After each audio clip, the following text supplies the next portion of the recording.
We all dream of becoming famous. For some, YouTube has become a way of doing precisely that. Joining me, Nadav Ossendryver, who is the most viewed YouTube channel based in South Africa. At least he operates the most viewed YouTube channel in South Africa, and it's all about wildlife sightings. Recently, we saw the listing on the JSE of Anchor Capital, and the chief executive of Anchor Capital, Peter Armitage, tried to do wildlife sightings videos years ago. It didn't work very well in the form of Africam. So what has Nadav Ossendryver got right? He's with me in studio. What have you got right with it?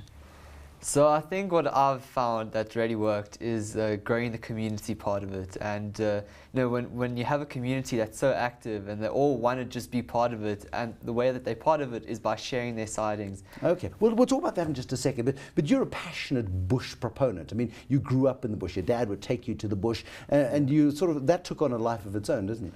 Yeah, I mean, since I was 8 years old, my whole family and we used to go to the Kruger for holidays, and I just fell in love with it, and we got to see the most unbelievable sightings, and ever since then I've just begged to go back. And at the age of 15, you start filming your experiences, and you start putting these online with YouTube. So I've actually always filmed my sightings. I think ever since I was 8 years old, I had a video camera, but when I was 15.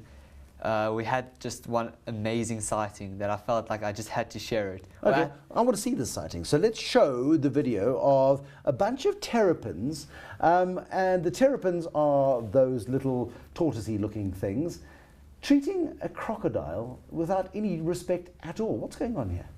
So basically, me and my cousin at this, we were on a Kruger Park trip.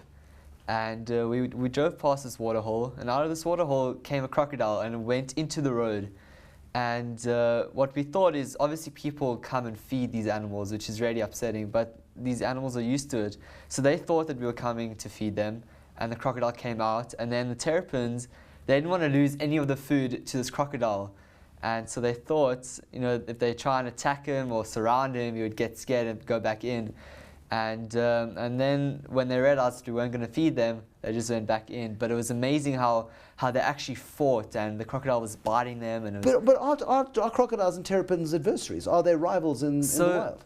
I mean, I've always thought so. I mean, you would imagine crocodiles, aren't friends with anyone. But I think in this case, when there's food involved, and then they really become enemies even more. Because and do terrapins have a bite? I mean, I think it's been like being bitten by a gummy bear. Yeah. So I mean, I think from this video we can actually see that the crocodile wasn't having a fun time with all these terrapins surrounding it. So I don't know if it actually got hurt, but I'm pretty sure any animal, when it has to, it has to bite, it's being pretty terrified by terrapins. So you pop this online, you pop it on YouTube, and you say, hey guys, have a look at this. Yeah, so basically I've always been part of a sandparks forum. Sandparks basically run all the national parks in South Africa. And I've always been a part of this community way before even later sightings. And when I took this amazing video, I told everyone to go watch it, and they all just thought it was amazing. And it grew to 20,000 views, after a month. Now, those of us who watch National Geographic Channel, for example, know that you've got people who go into the bush for months. They don't bath, they don't wash, they hide in holes next to water holes, praying and hoping for that one incredible shot. What you've got is, you love the bush and you don't mind sitting out there, but you don't have to do it all yourself, because it is about creating that community of interest. And what latestsightings.com has done is created a destination for nature lovers to go to share the content. So now you've got 10,000 rangers as opposed to 5 rangers, with 10,000 cameras as opposed to 5. And that's, I think, the key of getting the most unbelievable content, because, as you said, one cameraman goes and waits a whole year to get maybe an hour worth of unbelievable footage. But when you expand that to over 100,000 people going, one of them are bound to see something unbelievable every single day, and that's basically what happens. And when they part of this community and they share that with the rest of the world, the rest of the world watches. And I think that's what's really been able to grow. Okay, I want to see some cool content. Show me the best of what you've had recently. Let's watch a video now of Nadav Ossendryver's content from his community. Whoa!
I don't know about you, but I got goosebumps just watching some of that footage. Some of it's fairly common. I mean, it's not uncommon to go to the Kruger Park and have a lion walk alongside you at sunset and roar away at sunset. That kind of common. Occasionally you might get lucky enough to see a leopard growl at itself in the reflection of your car, which is hilarious. Very seldom would you see snakes. And what was the bird attacking? Was it rinkels?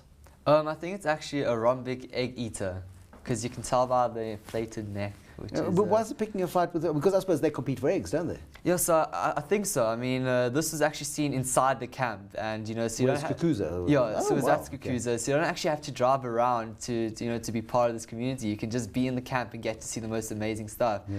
And basically, I think that bird was had a nest around, and it saw the snake, and again, it's an egg eater, so it didn't want to lose any of its offspring. So pretty sure that's why it started fighting with it. Fabulous. And also the best wildlife photography is, unfortunately, by conflict, isn't it? And you look at the conflict between wild dogs and baboons, both massively aggressive and can do each other a lot of harm. We saw a bit of that. And then right at the end, I was expecting the Jaws music to start playing, because here is it an impala that's in the water? So basically that whole sighting took place in the Kruger, and those people who filmed it only got to see it because of the community sightings. They got told about it and they went. And basically what happened was a pack of wild dogs chased this impala into the water. Oh, and the crocodile then grabs it. Yeah, and then the impala was swimming away, from the wild dogs when this crocodile came in, and it's just an unbelievable sighting. Are you running a business, or is this a hobby? So, I mean, in the beginning, I never thought it'd be a business. It was a pure, passion for wildlife, and it still is. But right now, it is kind of turning into a business. We are getting revenue from a few streams. And I mean, it's very nice to see. Is it advertising driven? Is it advertising driven on the volume of traffic that you get? So yeah, on YouTube it's completely advertising. Because we're a YouTube partner, and we get ads and we get paid from those ads. And what's actually really amazing is, because our YouTube is grown by our community, that we're starting a partner program where if you send a video in, you can actually get paid. That was I was going to say. Do you keep all the money for yourself, or do you share? So I mean, before we were partners, no one was making anything. But now that we are, we can't just keep it all for ourselves, because it's not. I don't think it's right. So I think I want to be able to pay back the community for how much they've helped grow the YouTube. I mean, without them, I would probably just be stuck on my crocodile video. But you're also incentivizing people to participate. Yeah, so that's also what we're hoping. I mean, we're hoping if you can go to the Kruger and get paid, you would send in the most unbelievable videos, and also sightings, and it also kind of locks you into the community. So how's studying for your matric exams going? So it's going okay. I mean, it's a bit hard with this big distraction, but I am focusing on studying, because the later sightings team are helping me take a bit of stress off, and so I can focus. But will you study further? Or are you completely wedded to this idea of being a YouTube superstar, and will it sustain you? So I think being a YouTuber is a big part of it, but I don't think I'm actually a full-time YouTuber. I mean, like, later sightings on its own is still pretty big, and I want to focus more on the whole later sightings and not just the YouTube aspect of it. And so I think that's why I want to study in university. I mean, next year I want to just take a bit of a break from school and focus on later sightings, and also maybe work in the Kruger or any game reserve, just to take a bit of a break. Can we watch the video again? Because there's such cool stuff, and I'm sure people would love to see it again. No, definitely. Play it again. Play it again.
Extraordinary footage. We can see it on latestsightings.com.